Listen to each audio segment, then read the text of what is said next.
오늘은 인터내셔널 한번 정리해 보겠습니다. 자, 인터내셔널 일단 우리말로 이제 성조죠. 보통 우리 한국말에서는 이제 성조라는 개념이 크게 이제 중요하지가 않죠. 중국말 같은 경우에는 이제 사성이란 게 있죠. 예를 들면은 我是韩国人 이런 식으로 하면은 이 영어에 있는 인터네이션이 우리 한국말보다 중국말에 더 가깝습니다.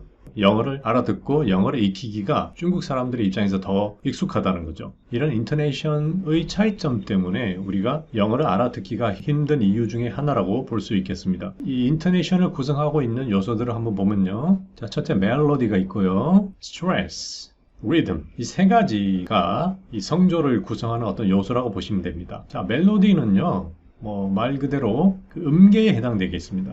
우리가 이제 말을 하지만 우리가 하는 말들을 녹음을 해가지고 보면은 그 음계를 부여할 수가 있죠. 우리가 하는 모든 말에. 스트레스는 우리말로 이제 강세라고 그러죠. 이게 이제 강세 부호죠. 강세 부호. 이거 이제 강세가 없다는 뜻이겠죠. 없고 unimpressed and probably. unimpressed, probably. 강세 음절에 강하게 읽는다. 학교 다니실 때 아마 이제 강세라는 말보다는 우리가 그 액센트란 말로 우리가 이걸 익혔죠. 어디 액센트가 있다라고 익혔는데 그 액센트란 말은 어떤 억양이란 말에 가깝죠. 경상도 억양, 전라도 억양 있는 것처럼 영어에서도 그 남부 억양이라고 그래가지고 southern accent, southern accent. 우리가 잘못 알고 있었던 그 액센트는 강세가 아니고 stressed라는 말을 해야 앞으로 이제 정확하게 우리가 이해를 하는 거겠습니다. 그래서 강세 음절은 뭐라고 그런다고요? stressed syllable. 강세가 오지 않는 음절은 unstressed syllables. 이 리듬은 사이클이란 말, 어떤 주기죠. 말을 하는 데 있어가지고 음의 고저가 계속해서 이렇게 바뀐다는 뜻이죠. 주기적으로. Happy birthday라고 적혀 있어요. 말할 때랑 노래할 때랑 그 리듬이 다르죠. 누구한테 생일 축하한다라고 말할 때는 Happy birthday, Happy birthday to you. 근데 이제 노래를 할 때는 그 리듬이 좀 달라지죠. Happy birthday to you 이렇게 떨어진다는 거죠. 이런 이 사이클이 바뀌는 거 말할 때에 그 단어에 따라서 사이클이 바뀌는 거 주기적으로 리듬이라고 그러겠죠. 인터네이션을 구성하는 세 가지 요소 멜로디, 스트레스, 리듬 이것들을 기본 개념은 이제 그렇게 잡아두시고요. 미국 영어에서 자주 이제 벌어지는 그런 인터네이션에 대해서 집중적으로 같이 공부해 보겠습니다. 아메리칸 인터네이션을 알아야 하는 이유 그냥 아메리칸 인터네이션 미국 기준으로 인터네이션을 학습을 해 두시면은 상당히 유리하시다는 거죠. 미국 영어의 정보가 압도적으로 많기 때문에요. 자, 아메리칸 인터네이션은요. 에너지 효율, 시간 절약, 생산성 이 세 가지를 이제 추구한다고 보시면 되는데 이걸 이제 다른 말로 하자면요. 최소의 힘으로 최단 시간에 최다 정보를 전달하려 하는 것 아메리칸 인터네이션의 지향하는 바라고 보시면 되겠습니다. 결론적으로 말하자면 인터네이션은 결국은 스피드입니다. 이런 그 추구하는 과정에서 말이 빨라질 수밖에 없는 거죠.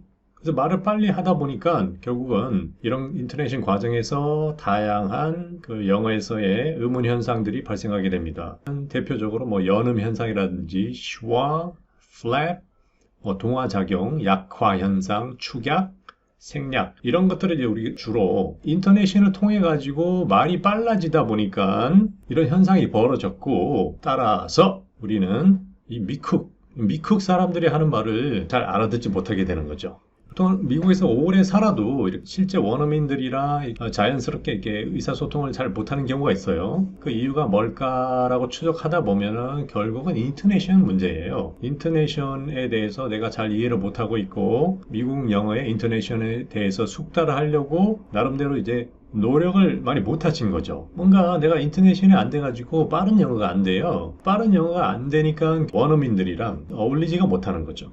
지금이라도 늦지 않았습니다. 인터네이션에 대해서 관심을 가지고 좀 훈련을 하면 돼요. 이 인터네이션이라는 거는 이 사람들의 습관이잖아요. 한국말의 인터네이션 습관이 따로 있고 영어의 인터네이션 습관이 따로 있는데 그냥 그 습관을 이해하고 습관을 받아들이는 과정입니다. 인토네이션을 학습한다는 것이 관심을 가지면은 나도 충분히 빠른 미국 영어에 적응할 수 있다. 그런 생각으로 이 강의를 들어주시면 되겠습니다.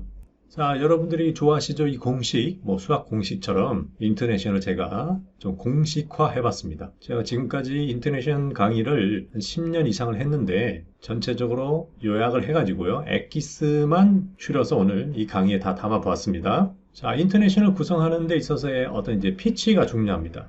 피치라는 것은 음의 높낮입니다. 말할 때 피치가 높을 때가 있고 피치가 낮을 때가 있죠. 그 피치에 관한 공식을 한번 보겠습니다. 자, 첫 번째 공식입니다. 정고기적. 무슨 내용인지 잘 이해가 안 되셔도요. 그냥 쭉 따라오세요. 이따가 제가 하나씩 자세하게 설명드립니다. 일단은 공식을 외운다고 생각하시고 한번 따라해 보세요. 정고기적. 정보는 높게, 기능은 낮게. 정보는 높게, 기능은 낮게. 두 번째 공식입니다. 중고, 덜적. 중요하면 높이고, 덜 중요하면은 조금만 높이고, 많이 높이고, 조금만 높이고. 피치 세 번째 공식입니다. 강고, 평적. 강조하면 높이고, 평범하면 내린다. 자, 이 세 가지 공식을 우리가 활용해서 인터내셔널 앞으로 계속 익힐 거고요. 인터내셔널 구성하는 이제 요소가 이제 피치가 있지만 이 속도가 있죠. 전체 문장에서 단어 말하는 속도가 계속 달라져요. 그래서 그 스피드를 요약하면은 고천저급, 고천저급입니다. 그래서 높이 올리는 것들은 천천히 발음하고요. 그 다음에 내리는 것들 낮으면은 급하게 빠르게 발음하라라는 뜻이겠습니다. 요약을 해보면은 이렇게 되겠죠. 기호를 보시고 입에서 줄줄 나오셔야 됩니다. 나중에는요. 입에서 줄줄 나오실 때까지 계속 연습해 보시면 됩니다. 한번 연습해 볼까요? 정보는 올리고 기능은 내린다. 중요하면 올리고 덜 중요하면은 조금 올린다. 강조하면 올리고 평범하면 내린다가 되겠죠. 말하는 속도는요, 피치가 높으면은 천천히, 피치가 낮으면은 급하게, 빨리. 전체적인 공식을 간단하게 한번 요약해 봤고요. 자, 피치에 대해서 하나씩 우리가 알아보겠는데, 첫 번째로 이 정보는 올리고 기능은 내린다라는 것부터 알아보겠습니다. 자, 이 정보가 뭐예요? 정보를 담고 있다는 뜻이죠. 문장에서 정보를 담고 있는 것들은 주로 명사, 동사, 형용사, 부사 이 네 가지 품사를 기준으로 정보가 발생되죠. 그 다음에 추가로 부정부사, 뭔가를 부정형을 만들어주는 여러 가지 뭐 not이라든지 never 그런 애들도 조금 이제 중요한 정보어로 분류를 하고요. 그 다음에 이 기능어가 있습니다. 기능어는 내린다고 그랬는데 기능어는 당연히 이 정보들을 제외한 것들을 다 기능어라고 볼 수 있겠죠. 그래서 우리가 아시는 관사, 어더, 전치사, 조동사, 대명사, 비동사, 접속사 이런 것들을 기능어라고 하겠습니다. 자, 이렇게 색깔별로 정리가 되어 있습니다. 색깔을 보시고 어떤 단어를 높이고 어떤 단어를 내리는지 이해하시면 되겠죠. dog 명사죠. sitting 동사, sidewalk 명사죠. 이 명사들이 중요한 정보니까 이렇게 올라가 있겠죠. 그래서 오르는 피치에 해당되겠고 그 다음에 관사, 비동사, 전치사, 관사 여기 있는 기능어들 있죠.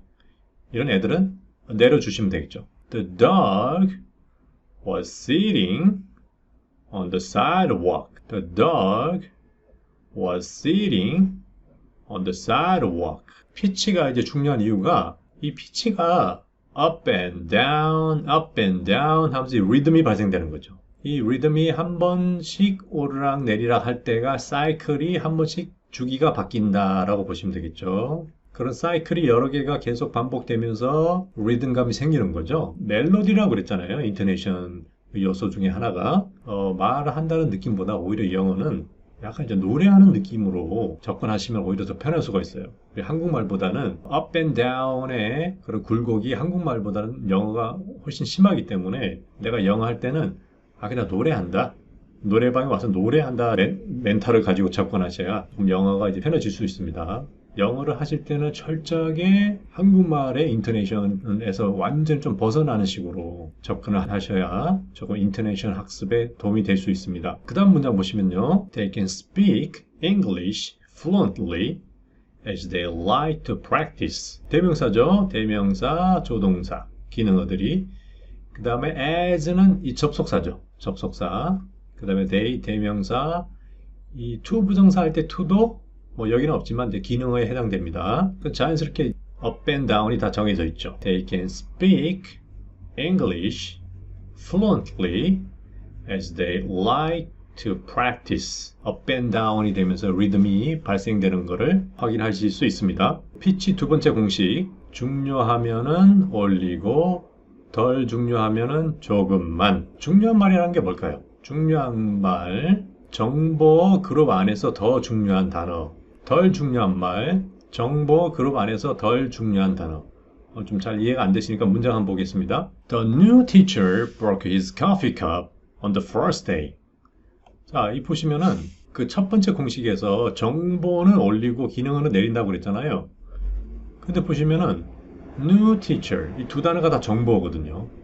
coffee cup 정보죠. 두 단어 다. first day 두 단어가 형용사, 명사, 명사, 명사, 형용사, 명사 다 정보잖아요. 정보는 그러면 다 스트레스를 다 줘서 읽어야 될 거냐, 강한 스트레스를 줘야 될 거냐, 그런 문제가 생기는 거거든요.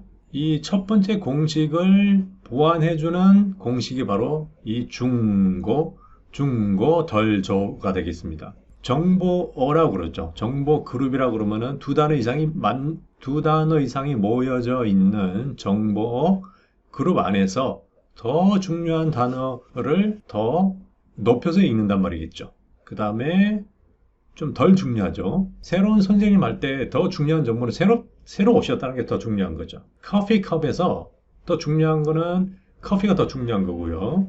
그 다음에 여러 날이 있는데 그 날 중에서도 첫날이니까 첫이란 단어가 더 중요하겠죠. 정보 그룹 중에 어떤 게 더 중요한 거냐, 덜 중요하냐는 상식적으로 그냥 보시면은 정해져 있는 거죠. 이미 new teacher 만약에 한 단어라고 생각해 보세요. new teacher이 한 단어라고 그러면은 스트레스를 어디다 주셔야 되냐면은 더 중요한 의미를 가지고 있는 음절에다가 줘야 되겠죠.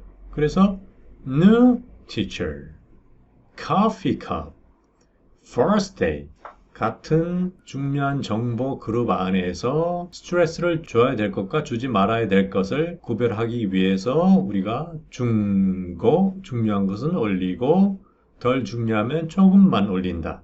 이 공식이 필요한 거겠죠. 같이 읽어보실까요? The new teacher broke his coffee cup on the first day. 다시 한번요.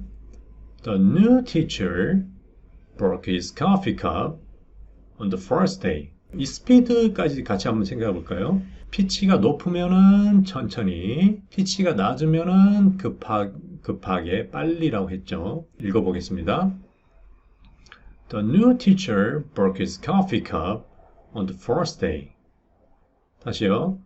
The new teacher broke his coffee cup on the first day. 이런 피치가요. 자연스럽게 up and down이 발생되면은 자연스럽게 속도가 나게 돼 있어요. 이 피치 개념만 우리가 정확하게 이해하고 이 훈련이 된다고 그러면은 내가 그냥 문장을 보면서 어떤 문장을 보든지 간에 이 피치를 정해서 읽을 수만 있으시면요. 그냥 자연스럽게 그냥 속도가 나게 돼 있어요. 어떤 인토네이션 개념이 없이 그냥 읽으면은 천천히 읽게 되고 인토네이션이라는 거는 결국은 어떤 의미의 전달이거든요. 내가 누구한테 이제 말을 하는데 대화하듯이 말해야 되는 거죠. 내가 혼자 말하는 것보다 남한테 전달할 때에 어떤 강조하는 말이 있을 거고 중요하지 않은 말이 있을 거고 그런 거에 따라 가지고 우리 한국말에서도 리듬이 발생하는 것처럼 영어도 그럼 누가 이제 듣고 있다고 생각하고 그 사람한테 내가 생각하는 말을 효율적으로 전달하기 위해서 정보의 중요함과 중요하지 않은 것 구별해서 전달하는 과정에서 그런 이제 높낮이가 발생되고 리듬이 발생된다고 보시면 되겠습니다. 한번 빨리 읽어볼까요? The new teacher broke his coffee cup on the first day. 그러니까 인토네이션이란 개념을 정확히 잡고 훈련을 하시다 보면은 엄청 빨리 읽으실 수가 있는 거예요. 결국은요. 빨리 읽으실 수 있고 결국은 내가 빨리 읽으실 수 있어야지만이 내가 빠른 영어도 들으실 수 있는 거예요. 내가 왜 빠른 영어를 이 사람들이 하는 영어를 내가 빨리 못 듣지? 이제 그런 생각을 하신다고 그러면은 한번 테스트 해보세요. 내가 얼마나 빨리 읽을 수 있는지 얼마나 매끄럽게 정말 말하듯이 빨리 읽으실 수 있는지 한번 스스로 테스트 해보세요. 속도가 아마 잘 안 나실 거예요. 빨리 듣고 싶으시면은 빨리 말하고 싶으시면은 이 글을 보시고요. 빨리 읽는 훈련을 하시는 게 좀 효과적일 수가 있습니다. 빨리 읽어가지고 내 입이 이런 인토네이션에 적응이 되게 하는 거죠. 일단은요. 많이 읽으셔야 돼요. 소리 내서 많이 읽으시고 그리고 쉬운 내용은 최대한 빨리 읽는 훈련 하셔야 됩니다. 그러시다 보면은 그 속도에 나도 모르게 적응이 되게 되죠. 그래서 계속 훈련하시다 보면은 어느 순간에 옛날에는 안 들렸던 말들이 갑자기 누가 지나가면서 뭐라고 지나가는데 확 그 말이 이제 들리기 시작하는 그런 경험을 하실 수 있을 거예요. 자, 그러면 최대한 빨리 한번 읽어볼까요?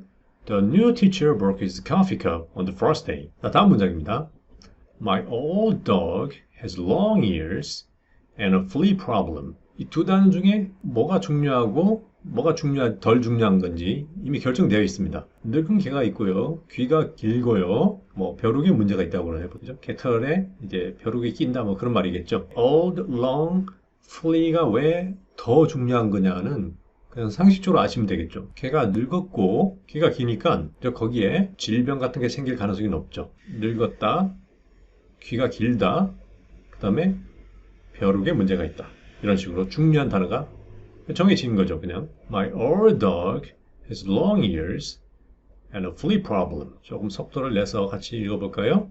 My old dog has long ears and a flea problem. 자, 더 빨리 읽어볼까요? My old dog has long ears and a flea problem. 자, 더 빨리요. My old dog has long ears and a flea problem. 처음에 천천히 읽어보세요. 천천히 여기 있는 공식에 적용된 거 이런 문장에다가 이렇게 색깔을 처리해 드릴 거예요. 이 색깔을 보시면서 처음에는 천천히 읽으시는 겁니다. 천천히 읽으시다가 최종적으로는 진짜 내가 원어민이 이 정도로 발음한다라고 판단되시는 그 속도 있죠. 그 속도까지 따라잡으시면 됩니다. 그 속도까지 따라잡으셔가지고 최대한 빨리 하는 것을 목표로 하시다 보면은 나도 모르게 원어민들의 속도에 접근해 계신 것을 경험하실 겁니다. 마지막 공식입니다. 강조하면 올리고 평범하면 내리고였죠. 자, 강조되는 내용은 상황적으로 이제 강조되는 말. 그 문장 안에서 문맥에서 상황적으로 강조된다는 말이고요. 그 다음에 평범한 내용은 상황적으로 중요도가 떨어진다는 말이겠죠. 중요도가 낮은 말을 평범한 말이라고 볼 수 있겠죠. 이 문장이 네 개가 있는데 같은 문장인데 이 스트레스가 오는 부분이 다 달라졌죠. I don't know the reason. I don't know the reason. I don't know the reason. I don't know the reason. 정보는 올리고 기능어는 내린다. 제1의 공식에서 벗어나죠. 그러니까 벗어난다는 건 뭐냐면요. 방금 우리가 봤던 중요하면 올리고 덜 중요하면 조금만 올린다라는 이 공식이 이 첫 번째 공식을 보완해주는 공식이었잖아요. 마찬가지입니다. 이 세 번째 공식도 강조되는 건 올리고 평범하면 내린다도 이 첫 번째 공식을 보완해주는 공식이라고 볼 수 있겠습니다. 왜 이런 식으로 스트레스가 바뀌까요? 우리말로 따져보면은 I don't know the reason. I don't know the reason. 이렇게 하면은 나는 몰라. 나는 뭐 이런 뜻이겠죠. 그 다음에 I don't know the reason. 이거는 진짜 자기가 모른다는 거. 모른다는 그 사실을 강조하는 거겠죠. 그 다음에 I don't know the reason. no를 이제 세게 해주면은 그거 내가 알 바가 아니야. 뭐 내가 왜 알아야 돼? 그런 의미겠죠. 그 다음에 I don't know the reason. 정말 그 이유 자체를 모른다. 이런 뜻이겠죠. 네 가지 문장을 우리가 아까 전에 앞에서 했던 이 공식, 정보는 올리고 기능은 내린다라는 공식으로 생각해보면은 이게 다 이제 그 위배되는 거잖아요. 위배되는 건데 예외적인 거죠. 어떻게 보면요. 그래서 어떤 상황별로 강조하는 것이 따로 필요할 때는 우리가 알고 있는 제1의 공식에서 벗어날 수도 있다는 거 기억하시면 되겠습니다. 자, 여기까지 제가 이게 한 번에 전체 내용을 강의로 드리려고 했는데 이제 뒤에 실습까지 해야 되는데요. 일단은 오늘 1부는 여기서 끝내고 다음 시간에 이어서 2부 강의를 하도록 하겠습니다.